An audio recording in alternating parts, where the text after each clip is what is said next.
Hey, what's up, everybody? BDO 44 coming at you with another video. All right, so Joe Harris is a Piston for the 2027 second round pick and a 2029 second round pick. Uh, the Nets are set to save themselves $19.5 million with this deal, so they get involved in the free agency sweepstakes that's going to be starting up, I believe, 5 minutes from now. I think it's 3 o'clock Eastern.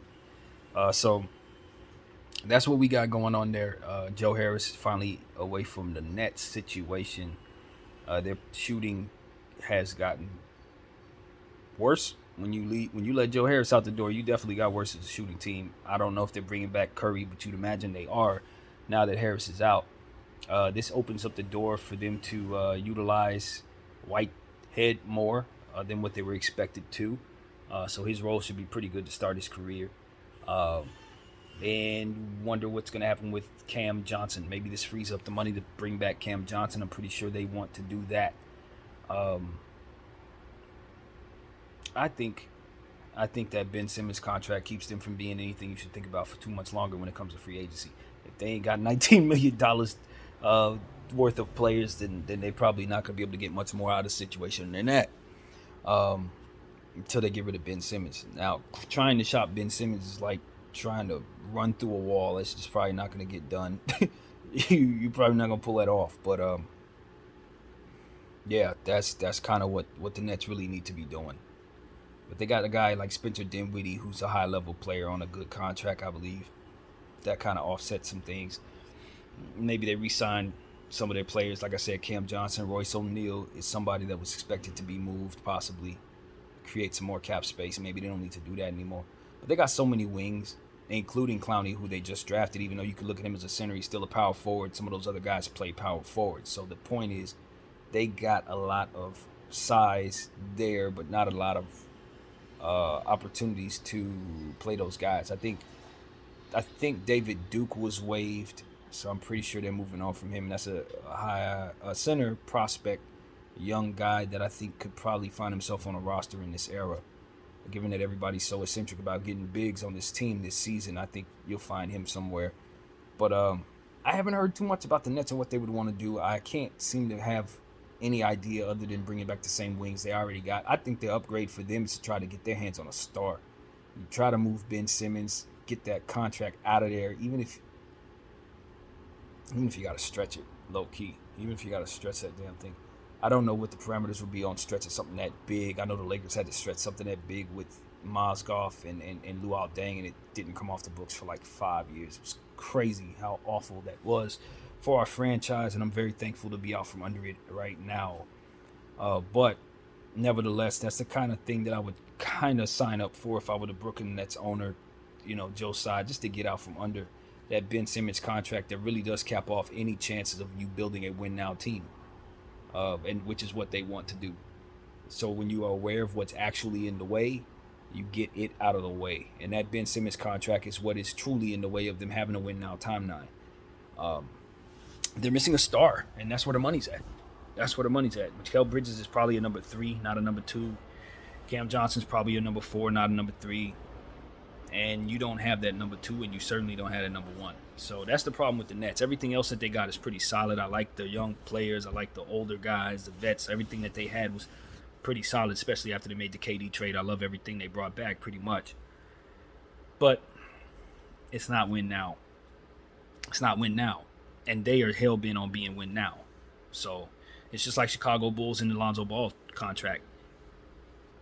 Whether you want to admit it or not, your ceiling is capped up under what your goal is. That's what I tell both of those teams. Your ceiling is by default far beneath your goal, because it's almost like having a max player. It ain't no almost. It's exactly is. It's like having a max player out for the season. For Chicago, that's exactly what it is. And with Simmons not having any value, that's exactly what it is. Now, can Simmons raise his value if you play him up to that level? But if you're bashful about playing him and you keep on drafting wings in front of him to do the same thing he does, or guys that are going to be on the floor to play defense so it doesn't insinuate his strengths on that side of the floor, all you're really showcasing is his inability to do anything on the offensive end other than pass and lay the ball up. They got to be able to showcase him to be a player that is competent again, just like Philadelphia was able to 5 years ago or so. They got to get Ben Simmons to being a good player. And once they're able to have people believe in him, his piece again, they may be more than likely to get rid of that contract in some miraculous way. But as of right now, I don't think it has a market at all. And that is a big problem for the Nets and what it is they're trying to do as a team. Now, the best way forward for the Nets, if I were in control of things, knowing that I have this contract, not being willing to move it, not being willing to stretch it or whatever, not being able to move it, I'm going to blow the thing up. I'm going to get rid of the timeline itself. The timeline is dead. You know what I'm saying? It's like, that's what teams that are going through this are going to have to accept. As long as you have $100 million or more of basketball players not represented on your floor, you are not a contending team. Your timeline is not real. It's what you hope it to be. It's not what it should be based on, as we were saying yesterday, the overall sentiment of veterans in this league when they go to win now situations. They're not going there to just kind of get there. They're going there to have a complete team to win a championship. And anything less than that isn't actually win now. You're just giving them an opportunity to play in the league. As to which, that's cool, but that's not what a vet is for. And most importantly, what you are now for, if you're not going to be a win now timeline, is for the development of players. And I think that's what we talk about a lot on this channel. What are you for? What's your purpose? And I think that understanding needs to be had amongst all the teams. Not as it pertains to what it is you're trying to do, but what it is that the various teams that may be in your position are expected to do. And that's what I try to help people understand what I see there. If you're a team that's winning now, then you're expected to have your books clean enough to where any veteran that comes to your situation has an opportunity to actually compete for a championship. But if you're devoid of that $100 million worth of talent, then you don't have that opportunity. You're not providing them that. And you're not really a real team. You're not a real team. And so in that situation, your responsibility is to now blow it up or shave it down, get those veterans who are win now into win now situations in other places, and bring yourself the young talent that needs to be developed in this league so that they can have a place to develop and get themselves up to where they need to go. And then from there, either re-sign with you or go somewhere as complete, good prospects and pros. If you're not cultivating that, you are a problem from your position in this conglomerate, in this association. You are a problem. You are why the rest of the field isn't as strong as it needs to be, why certain players come to teams underdeveloped, why players are just not getting off to good starts. All of these different things come from teams not holding up their end of the bargain and what it is they're supposed to be doing for what hat they choose to wear. And these owners need to be explained this. It's like, bro, you don't have the right to be wasting veterans' time saying you're a win now team when you don't have the ability to build them a win now chip situation. No, you're doing wrong. You're doing wrong. And maybe it's not your fault. Maybe God just happened to get hurt. But now your responsibility is to stop acting like you can help these vets get that overall goal. You cannot. You now have to be someone who's going to reset, as we said, blah, blah, blah, speaking in circles, so that the overall association could be as strong as it needs to be. And I'm telling you, this is not something that's talked about enough. But it's necessary that everybody do their job or crap falls apart. So it's like, I'll be the guy. I'll tell all y'all what y'all need to be doing. It's not as simple as meeting your own goals. You're part of an association, and all 30 of these teams are connected, just like everybody on your team is connected. If this guy ain't playing well, it's going to hurt on this guy's circumstance. If this guy ain't playing up to a level, you're going to have a hard time trading that guy. All of these things connect on your team, and each team connects to make the association. So it's time for people to start acting like they know what the hell they're doing. Chicago, Brooklyn, particularly. Act like you know you're missing $100 million worth of player that you can't trade, that you're stuck with, and get the vets that you have into situations where they can actually succeed, please. And turn yourself into a team that can actually do that by getting yourself the rebuilding foundation that every team should have when they call themselves a contender.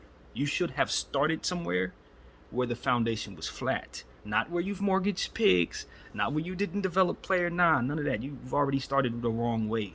Whether people are articulating that correctly or not. No, you need to reset in order to provide yourself that foundation from which to build what is responsible for you to build.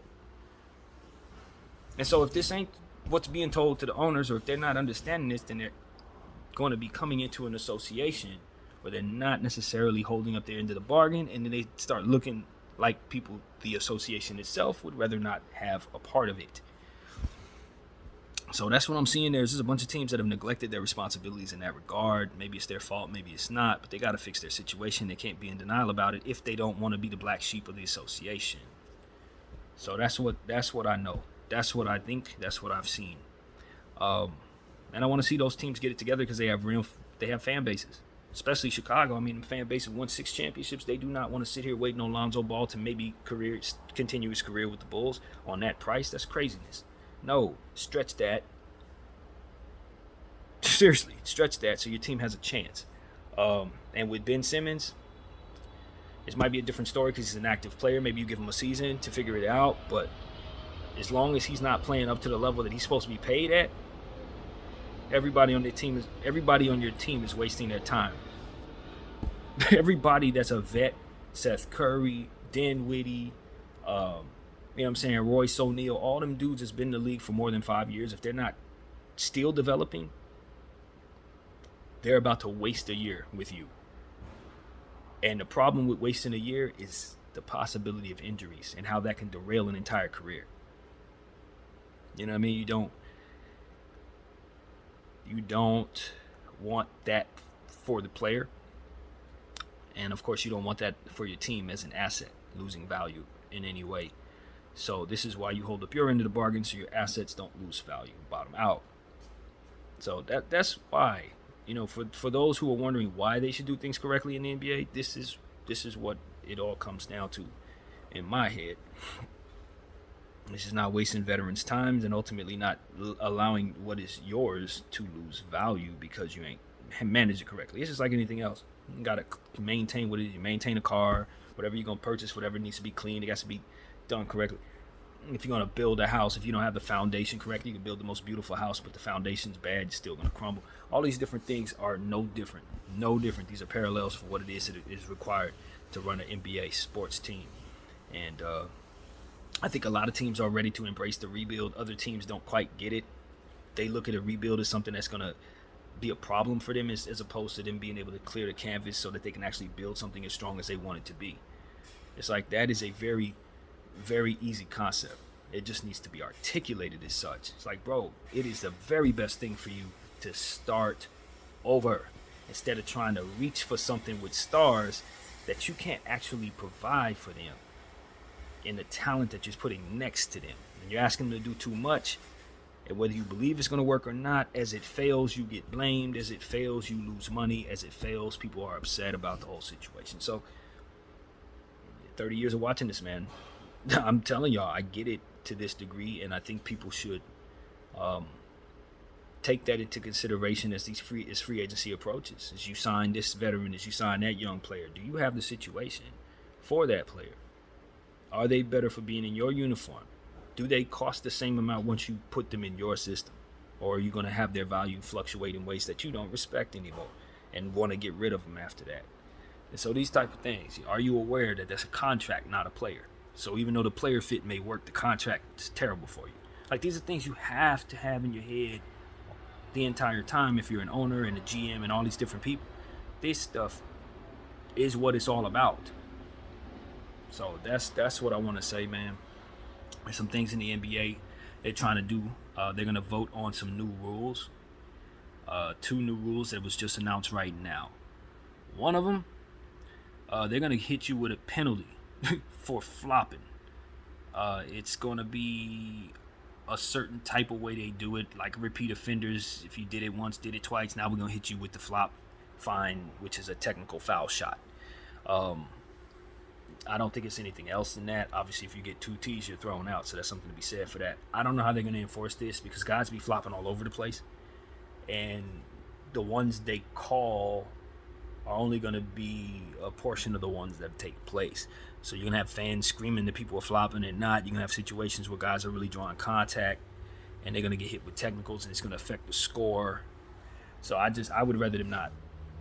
I know that's not going to be very popular, but I would rather them not. It's not because I don't think flopping needs to be regulated. It's because the way they're about to go about it is compromisable. We already got issues with whether or not we trust what we see. And now you're going to be able to toss technicals in there just from what you perceive as flopping. What about the ones you don't catch? I think that's a slippery slope that they need to give a little more thought before they implement it this year. Because everything they're voting on, they want to implement right away. That's something that needs to be studied more, I think. I think that because it don't make sense off rip. So I know it don't make sense if you think about it even further. Also, the other thing they want to do is something I definitely can get behind. If you are successful in your challenge, you will be rewarded another one. Good.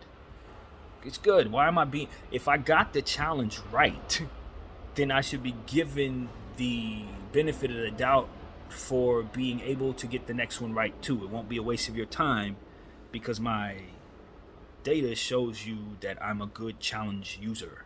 You know what I mean? So I should be able to get it back. Because if you got something wrong and I caught it, then that should also be giving me the benefit of the doubt that I'll catch you again not getting it right. So that even more so should reinforce why them things should be replenished. So that's the only way it should have ever been. They should have never. They're getting it right now. So those are the two things they're voting on. I'm in favor of that one, not so in favor of the flop technical rule. I think they got the right idea trying to regulate flops, but they got to figure something else out that they didn't articulate with what I read. That's gonna leave you for a slippery slope of putting points on the board that have no business being there. People getting ejected out of games they got no business being ejected out of, and guys using favoritism to pick and choose who they want to target in regards to that from referee to referee. I don't like it. I don't even think that should be a thing anymore because, unfortunately, flopping is strategy in basketball. I've come to understand that it's strategy. You want to show the refs the contact that maybe they do not see. That is the strategy behind what we perceive as a flop. If I don't do this when I get hit, you may not even see that contact. If I don't react to that contact, you may not see that contact. And I need you to see that contact for the betterment of my team so we can get the points, get that guy in foul trouble, and all the different things that come with foul. So that's why guys embellish on plays. It's not because they like being actors. It's because the idea is to make sure the refs can see what is taking place. You got to sell the foul. And we've seen situations in many occasions where guys don't sell the foul and they don't call the foul, and it just doesn't go your way as a team, leaving points on the board and all that. So when you start finding people, or rather giving technical fouls for people who are trying to sell contact, what does that say for the other end of it? And these referees don't catch the contact that's not sold.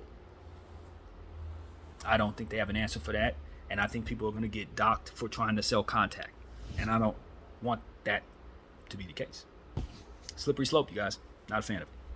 So that's what I got to say there, man. Keep searching for a way to get them. Just don't let that be the way, I don't think. So, yeah, that's what I got to say. Hopefully free agency has given us some news now. I've been on the camera for, 20 minutes or so. So there should be something rolling in as free agency starts. And, of course, I'm going to give you that content as it comes to me. So that's what I got. Joe Harris, Detroit Piston, Video 44. Thank you all for watching. Out.